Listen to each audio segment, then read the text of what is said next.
This story is titled, When I Came Home After a 24-Hour Shift and Fixing the Leaking Roof at 2 a.m., I collapsed from exhaustion.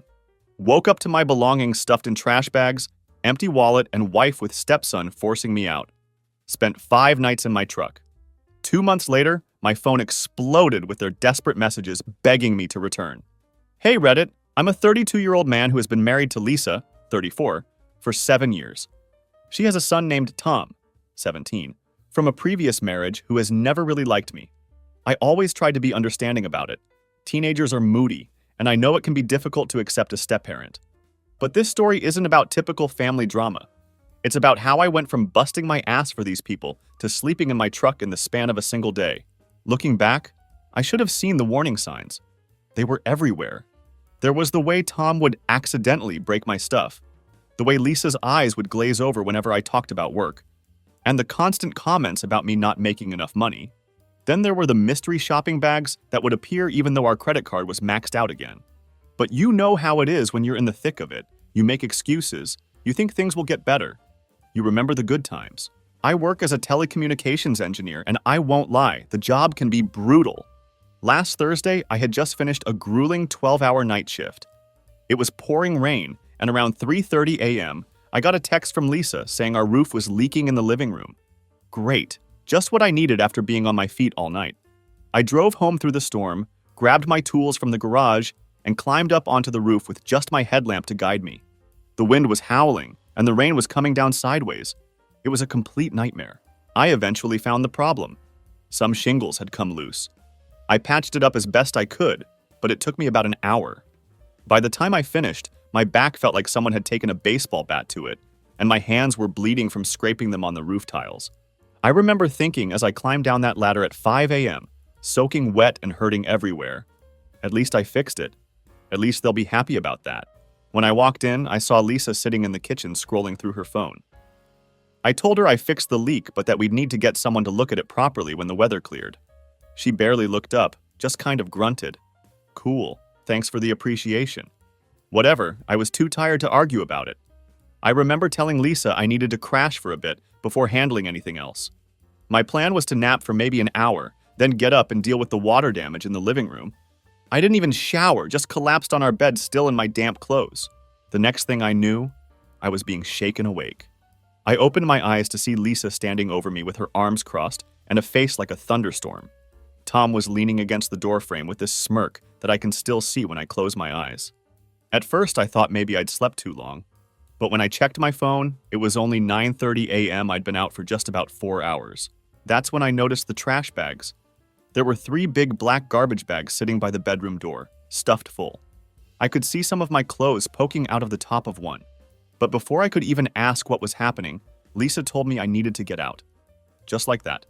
She said she was done carrying me, done with my excuses, done with everything.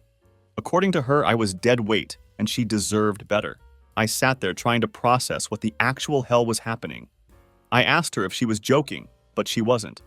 Tom tossed my truck keys at me, telling me to go cry somewhere else and not come back. That's when I noticed my wallet on the nightstand, open and empty. The $250 cash I had in there was gone. I'm not proud of how I reacted.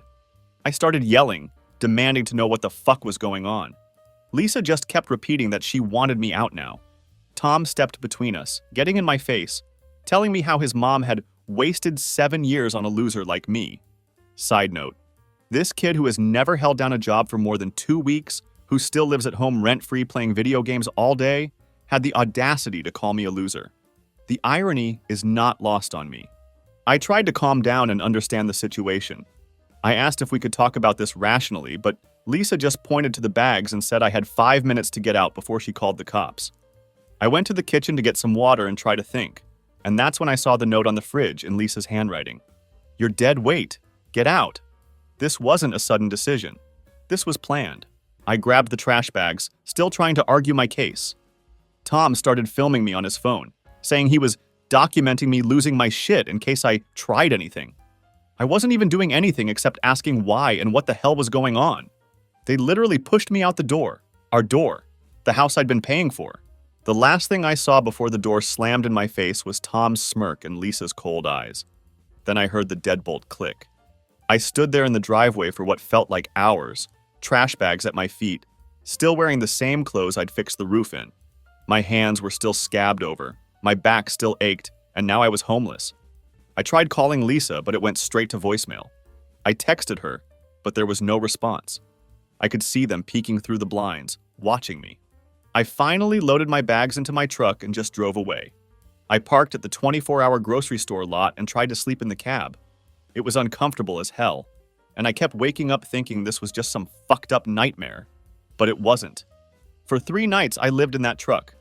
I showered at the gym, brushed my teeth in public restrooms, and showed up to work looking like absolute garbage.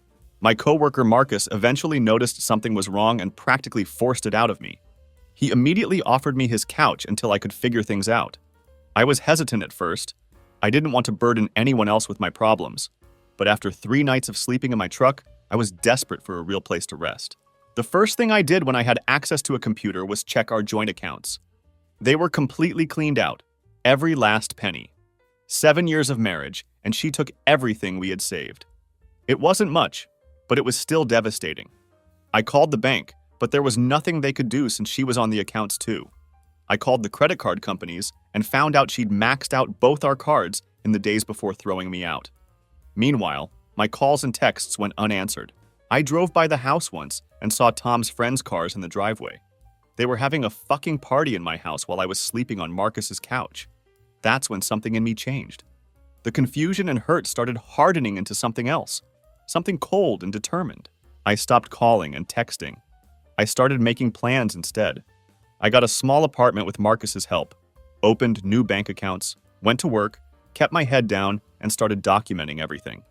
It's been 1 month since she threw me out like trash. 1 month of rebuilding my life from literally nothing. 1 month of swallowing my pride and accepting help from people I barely knew. 1 month of rage building inside me, keeping me awake at night. But here's the thing. These two don't know I'm not the type to just roll over and take it. I've been working my ass off my entire life. I know how to endure, I know how to wait, and I know how to fight back. Next time I'll tell you about what I discovered when I finally talked to a lawyer. Let's just say Lisa and Tom have no idea what's coming their way. Because when you throw someone away like they're nothing, sometimes they come back as your worst nightmare. Holy shit. I wasn't expecting this story to blow up like that. The support has been unreal.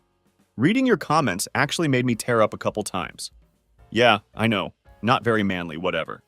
When your whole life gets thrown in the trash, knowing random internet strangers have your back hits different. So it's been just over a month since Lisa and Tom kicked me out of my own house, and a lot has happened. Buckle up because this gets wild. First off, I'm settled in a tiny studio apartment now. It's basically a shoebox with a bathroom, but it's mine. Marcus helped me find it. After crashing on his couch for 2 weeks, I needed my own space, even if it meant living somewhere that makes a college dorm look luxurious. The walls are paper thin, the shower takes 5 minutes to get warm, and the microwave and fridge can't run at the same time without tripping the breaker. But every night I sleep here is another night I'm rebuilding my life, one step at a time. Something weird happened about 2 weeks ago. I was grabbing coffee at the gas station before work, and guess who I ran into? Lisa's cousin Natalie. This woman has never liked me. Always gave me the cold shoulder at family gatherings. But there she was, looking all uncomfortable, avoiding eye contact while waiting for her order. I was about to just ignore her when she suddenly came over and asked how I was doing in this weird, guilty voice. I gave her some generic, hanging in there response. That's when she dropped the bomb. Apparently, Lisa had been planning to kick me out for months. She had been talking about it at family gatherings, telling everyone I was lazy, useless, dead weight. She said she was strategizing the best way to do it. Let that sink in. While I was working night shifts and fixing shit around the house, my wife was literally plotting to throw me out like garbage. The worst part? According to Natalie, the roof leak that night wasn't even real. Lisa had sprayed water up there with the garden hose to create a plausible emergency that would tire me out. She knew I'd climb up there in the storm to fix it. She wanted me exhausted and vulnerable. Who does that? Natalie seemed genuinely disturbed by the whole thing. She said she'd been feeling guilty for weeks, knowing what was coming and not warning me. Better late than never, I guess. She also mentioned Lisa had been hiding money for months, skimming from our joint account into a secret one. That information was the kick in the pants I needed. The next day, I called a lawyer. Here's where things get interesting. The lawyer, this straight-shooting older guy named Frank, asked about the house, whose name was on the deed. I realized I didn't actually know. The house had been my grandfather's. When he passed 5 years ago, I inherited it. Lisa and I had already been married 2 years by then. I just assumed we'd put both our names on the paperwork during that emotional blur after his funeral. Frank did some digging. 3 days later, he calls me with news that knocked me sideways. The house is still 100% in my name only. Let me repeat that. My name only. Turns out we never updated the deed after my grandfather died. The lawyer handling his estate just transferred it directly to me. Lisa and I had talked about adding her name someday, but never actually did it. For 5 years, she's been living in my house, acting like it's hers. And here's the kicker. In our state, since we've been married under 10 years and the house was inherited, not purchased together, it's considered separate property, not marital property. Translation: it's legally mine. All mine. When Frank told me this, I just sat there in shock. Then something shifted inside me. That cold determination from before crystallized into something harder, something with edges. I spent the next week documenting everything. I got copies of all bank statements showing the cleared out accounts, printed the credit card statements showing Lisa's shopping spree right before kicking me out, and documented all the texts and calls she ignored. Meanwhile, I focused on stabilizing my situation. I picked up extra shifts, started bringing my own lunch instead of buying it, canceled all subscriptions. Every dollar saved was another brick in the foundation I was rebuilding. At night, I'd sometimes find myself opening social media, even though I knew it would piss me off. Sure enough, there were Lisa and Tom posting pics of the renovations they were doing to my house with my money. New TV mounted on the wall, kitchen getting repainted, Tom's room getting some fancy gaming setup, all while I'm eating ramen in my shoebox apartment. But I didn't comment or react. I just took screenshots, adding them to my documentation file as evidence of how they were spending the money they stole from me. Frank advised me to start separating our finances completely. I canceled the joint credit cards, removed Lisa as a beneficiary on my insurance, changed all my passwords, and cut every financial tie I could find. That's when we discovered something that made my blood run cold. Lisa had taken out a personal loan using the house as collateral. My house, without my knowledge or consent.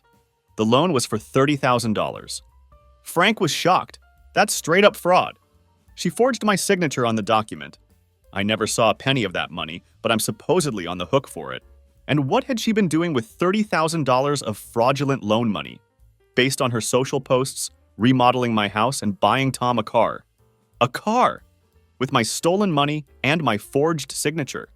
It's like watching someone rob your house on a live stream and not being able to do anything about it. Except now I can do something. Frank has been methodically building our case, gathering evidence of the fraud and preparing the legal documents. We're not just going to get my house back. We're going to make sure there are consequences for what they did. The plan is set, and the paperwork is ready. In 3 days, they're going to get the surprise of their lives. Yesterday, I drove by the house, my house, for the first time in weeks. They've painted the front door a hideous purple color. There were unfamiliar cars in the driveway. Through the windows, I could see people moving around, laughing, having a good time, living in my house, spending my money, acting like they've gotten away with everything.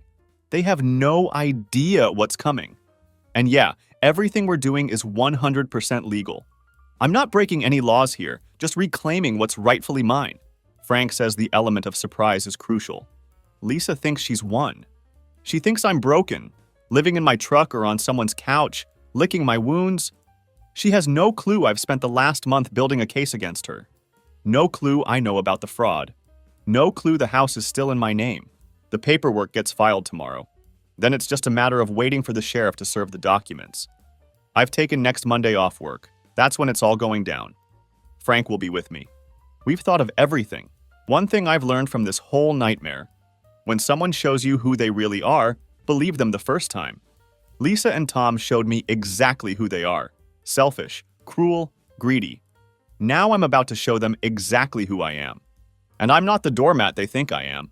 I'm the storm they never saw coming. So Monday happened. Holy fucking shit, you guys. I'm sitting here in my house right now, on my couch, drinking my beer, trying to process everything that went down in the last 48 hours. This is going to be a long one, but I promise it's worth reading till the end. First, Thank you all for the messages of support. Literally thousands of you reached out, shared similar stories, offered advice. That kept me going through some dark nights. For real. Monday morning, 8:27 a.m. I'm parked down the street from my house with Frank, my lawyer, beside me in his car. My stomach's doing somersaults. I hadn't slept more than 3 hours the night before. I kept having these weird dreams where I'd show up and the house would be gone. Just a big empty lot. But there it was. My grandfather's house, my house, with that ugly purple door Lisa painted. Tom's new car was in the driveway, bought with my fraudulently obtained money. 2 other cars I didn't recognize were parked on the street. At 8:59, the sheriff's car pulls up, right on time. I give him a minute to walk up to the door, then Frank and I follow. My heart was pounding so hard I could feel it in my throat. I stayed back a bit, not wanting Lisa to slam the door before the sheriff could serve the papers. Through the glass panels beside the door, I could see movement inside. Then the door opens. Tom was standing there in basketball shorts and no shirt, looking confused as hell at the sheriff on our porch at 9 a.m. on a Monday. Behind him, I spot Lisa rushing over, tying a robe around herself. I couldn't hear everything, but I saw the exact moment when the sheriff handed over the stack of documents. I saw Tom's face go from confused to shocked. I saw Lisa grab the papers, eyes scanning frantically. Then she saw me standing behind the sheriff. Y'all, her face. I wish I had a picture.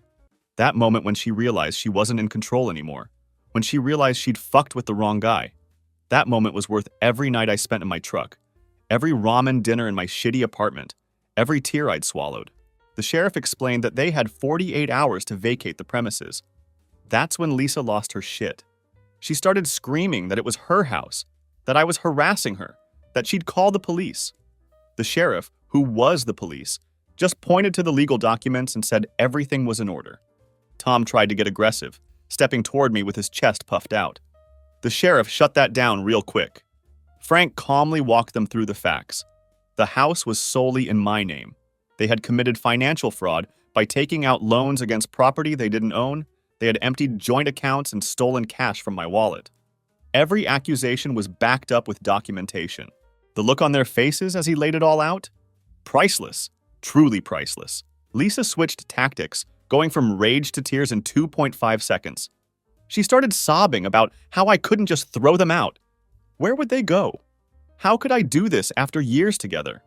I just stood there silent, letting her performance play out.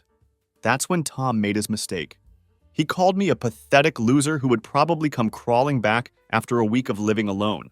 He said his mom had only stayed with me out of pity. Frank had advised me to stay calm no matter what, but something in me snapped. I looked Tom dead in the eyes and told him he had exactly 48 hours to get his shit out of my house before I had everything they left behind hauled to the dump, including his precious gaming setup that my money had paid for. The sheriff warned them not to damage anything or remove fixtures from the house. All the renovations they'd done? Legally mine now. The fancy TV they'd mounted to the wall? Mine. The new appliances? Mine. We left them standing there staring at the paperwork, reality finally sinking in. I felt lighter than I had in months as I walked back to my car. But the real show was just beginning. About 3 hours later, my phone started blowing up. Lisa calling, texting, then calling again. I ignored it all. Frank had told me not to engage directly. Everything needed to go through him now. By evening, I had 17 missed calls and 23 texts. Everything from threats to tearful pleas to get back together.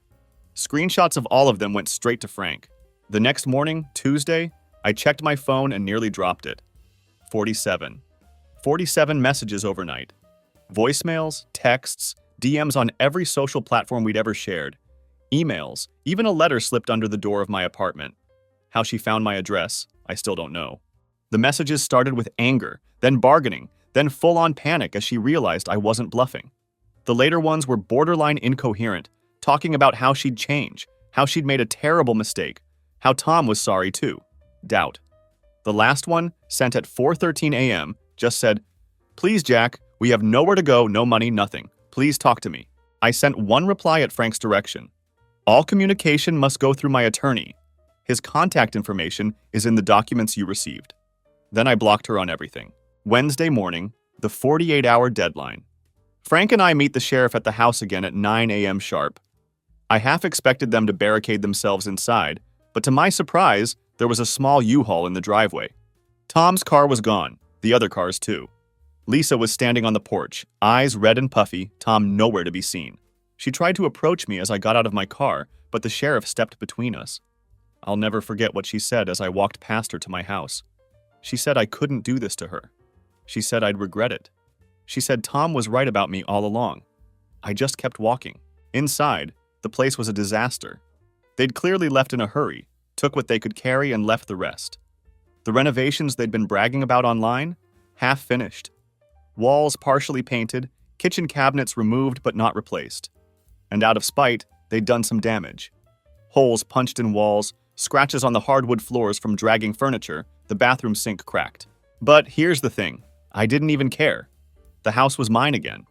The trash had taken itself out. Frank documented everything for potential additional legal action, then shook my hand and said the worst was over. He'd handle the fraud case from here. The bank was already investigating the forged loan documents. Lisa was potentially facing serious consequences for that. After they left, I just sat on the floor of my empty living room, alone in my house for the first time in 2 months. It didn't feel like victory exactly, more like exhaling after holding my breath for too long. I called Marcus, who showed up an hour later with beer and pizza. We sat on the floor eating and planning what needed to be fixed first. The roof, obviously, then the damage Lisa and Tom had done. He offered to help on the weekend, said some of the other guys would too. Real friends, not people who throw you away when you're inconvenient. That night, I slept on a camping mattress in my bedroom. Best sleep I've had in months.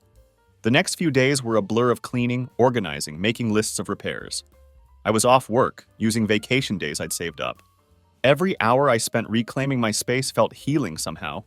Then yesterday, something unexpected happened. A knock at the door around 6 p.m. I opened it to find Jessica, Lisa's sister. She looked nervous as hell standing there, twisting her wedding ring. I hadn't seen her since before Lisa kicked me out. She and her husband Victor had always been at family gatherings, though Victor was a piece of work. Always talking over her, controlling everything. Jessica asked if she could come in, said she needed to talk to me. Against my better judgment, I let her in. She broke down crying almost immediately. She said she was sorry about what Lisa did, said she tried to talk her out of it. Then she dropped the real bombshell. Lisa and Tom were staying with her and Victor, sleeping in their basement. But Victor was making life hell for all of them, especially Lisa. Taking her money, what little she had left. Controlling when she could leave the house. Even what she could eat. The irony wasn't lost on me. Lisa had gone from treating me like garbage to being treated like garbage herself. But Jessica wasn't there to beg for Lisa, though. She was there for herself. She wanted out, away from Victor. She had been planning it for months, but never had the courage. Seeing me stand up for myself had given her the push she needed. I sat with her for 3 hours, helping her make a plan. Called a friend who works with a women's shelter. Made some calls. By 10 p.m., she had a safe place to go and a plan to get her stuff out while Victor was at work. This morning, I helped her move the essentials to a storage unit. She cried, saying she never thought I'd help her after what Lisa did. I told her she wasn't Lisa. She hadn't done anything to me. Now it's evening. I'm sitting on my back porch with a beer, watching the sunset. My house still needs a ton of work. My bank account is still recovering. The legal stuff with Lisa isn't fully resolved yet, but I'm free, and I'm stronger than I was 2 months ago. Funny thing, Jessica texted me an hour ago. Said Lisa and Tom just found out she left Victor. Apparently, Victor blamed them for Jessica leaving and kicked them out. They have nowhere to go. No money, no car. Tom's got repossessed yesterday. No friends willing to take them in. Karma really is a magnificent bitch. So that's where things stand now. I'm rebuilding. They're falling apart. And every day I'm a little less angry and a little more at peace. Thanks for coming along on this journey with me. Your support meant more than you know. Oh, and to that one person who asked if I'd take Lisa back if she apologized and changed? LMFAO. Not if she was the last woman on Earth. Some bridges don't just burn, they get nuked from orbit.